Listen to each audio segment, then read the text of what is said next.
adalah pembawa thalassemia.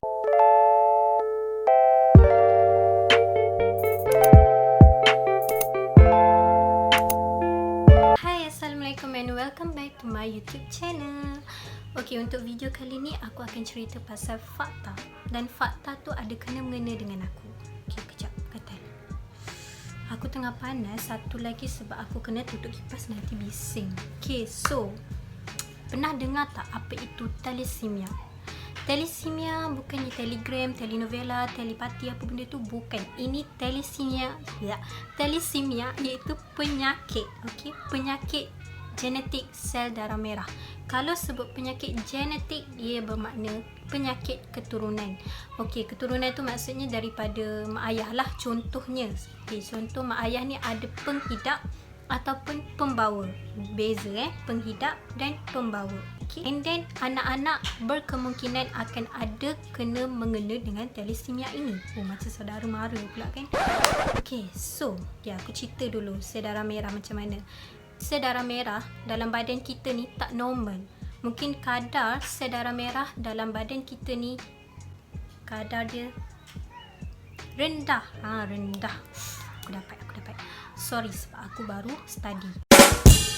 Sel darah merah ni seperti anda tahu, dia membawa oksigen, karbon dioksida dalam badan kita, mengangkut. So dia sangat penting dalam kita punya badan. Penyakit thalassemia ini dia mengalami penghasilan sel darah merah yang tidak mencukupi dalam badan. And then kejap aku nak baca lagi. Apa tanda dan gejala penyakit thalassemia ni? Penyakit dan thalassemia ni dia ada yang seperti aku cakap tadi, pembawa dan penghidap. Pembawa ni dia sebenarnya tak ada apa-apa masalah. Dia selamat, sihat seperti aku. Okey, sebenarnya aku adalah pembawa thalassemia. Sekejap, aku tengah cari kad. Tada! Okey, ni kad ni adalah kad untuk menunjukkan bahawasanya aku seorang pembawa thalassemia. Bukan penghidap ya, pembawa. Okey, so sebenarnya pembawa thalassemia ni sihat je, tak ada apa-apa masalah. Cuma masalahnya nanti bila nak kahwin. Okey, berbalik semula, nanti yang kahwin tu nanti aku cerita balik semula. Thalassemia ni dah tahu dah tadi yang pembawa tu tak ada apa masalah pun. Okey, kira selamat. Anda selamat ya pembawa. Anda selamat, sihat, cantik. Untuk penyakit thalassemia ni dia ada penyakit intermedia, thalassemia intermedia dan penyakit thalassemia major. Sebut benda Allah ni. Okey, so thalassemia major ni tahap hemoglobin dia sangat-sangat rendah. Major, nama pun major kan, tahap dia punya hemoglobin tu sangat rendah. Okey, tanda-tandanya yang berpenghidap penyakit thalassemia major ni dia pucat. Keadaan pucat dia sangat-sangat ketara. Lepas tu lemah, resah, anemia dia boleh menyebabkan kesukaran bernafas, jaundice, perut buncit, pembesaran terbantul, perubahan pembentukan di bahagian muka apabila kanak-kanak semakin membesar. Okey, sebenarnya thalassemia major ni dia menunjukkan tanda-tanda pada awal lagi, pada umur 6 hingga 18 bulan. Pada saat tu kita boleh tengok dia membawa tanda-tanda thalassemia ni. Okey, untuk thalassemia intermedia pula, tahap hemoglobin tu tak terlalu rendah. Tapi walau bagaimanapun, dia boleh menimbulkan berbagai masalah dan komplikasi di usia meningkat. Okey, intermediate ni lah pada usia yang makin meningkat. Nak dewasa, remaja waktu tu akan ada masalah seperti masalah osteoporosis, pulmonary hypertension, right heart failure, pembengkakan limpa. Macam tu tanda-tanda dia. Okey, so agak bahaya juga.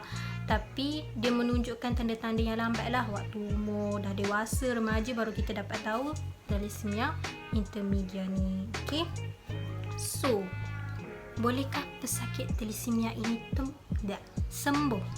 Sebenarnya pesakit thalassemia ini kalau nak sembuh dia kena buat pemindahan sum-sum tulang antara adik-beradik.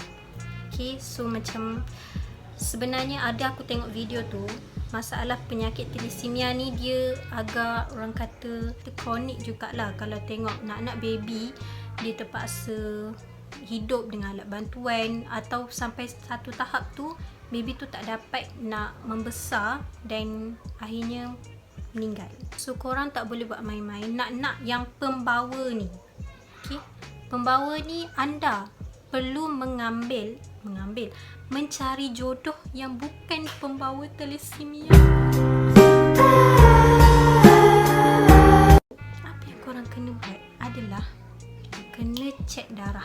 So kena buatlah rawatan thalassemia. Pembawa ni korang kena kahwin dengan seseorang yang bukan pembawa. So macam mana nak tahu?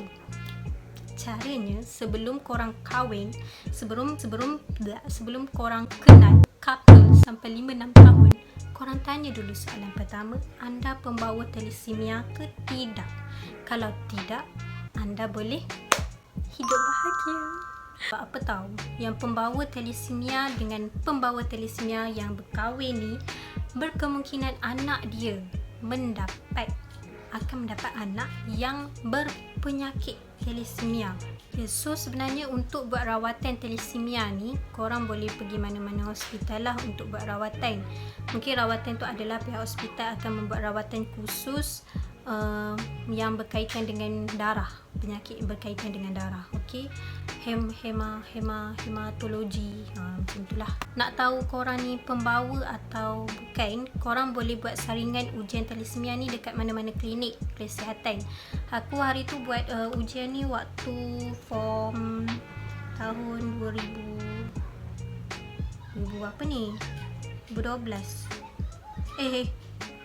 apa, waktu aku form 5 lah, form 5, form 4 macam tu. So that time aku dah tahu yang aku ni seorang pembawa thalassemia. Better sebelum korang kahwin, korang buat ujian ni. And then bila korang tahu korang pembawa dan pasangan korang pembawa, korang janganlah ambil keputusan untuk putus ataupun bercerai ataupun apa-apa yang memusnahkan. Korang try lah counselling, minta counselling, buat rawatan susulan. So korang search lagi apa yang patut yang korang kena buat. Korang jangan buat tindakan yang melulu, okey? Macam aku, pembawa, aku kena tanya jodoh aku. Siapa jodoh aku?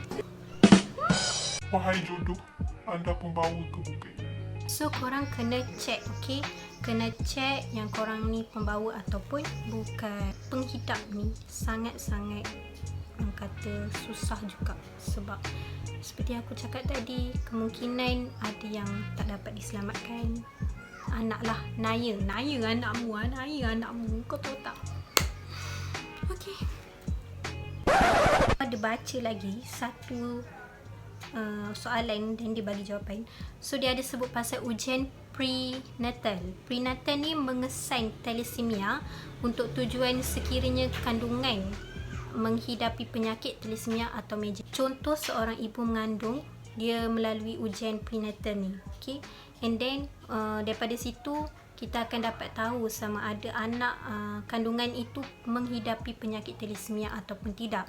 So daripada situ, jika didapati anak itu penghidap penyakit thalassemia, is depend atas family, atas mak ayah tu sendiri sama ada nak menggugurkan ataupun meneruskan kandungan tersebut. Ada baca, dia bagi jadual. So ni korang boleh tengok yang mana kebarang kalian boleh dapat anak yang menghidap thalassemia.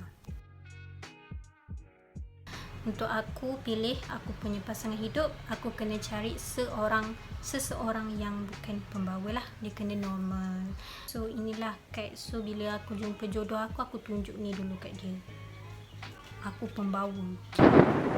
Okay guys, itu je daripada saya. So harap korang dapat information sikit daripada aku. Sebelum korang kahwin, korang akan ada buat ujian HIV tu kan. So sebelum korang kahwin juga, korang kena buat ujian ni. Okay, so bila korang dapat result, korang try find a way untuk solve the problem. Okay, so hope korang enjoy this video and jangan lupa subscribe, like dan share. Thank you, Hina.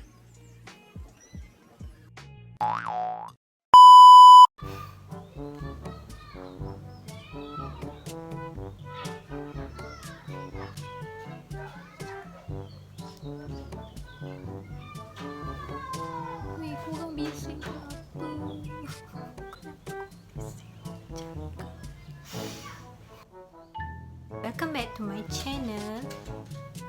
Punya apa tu? Aku main warna. Woi, suara kau.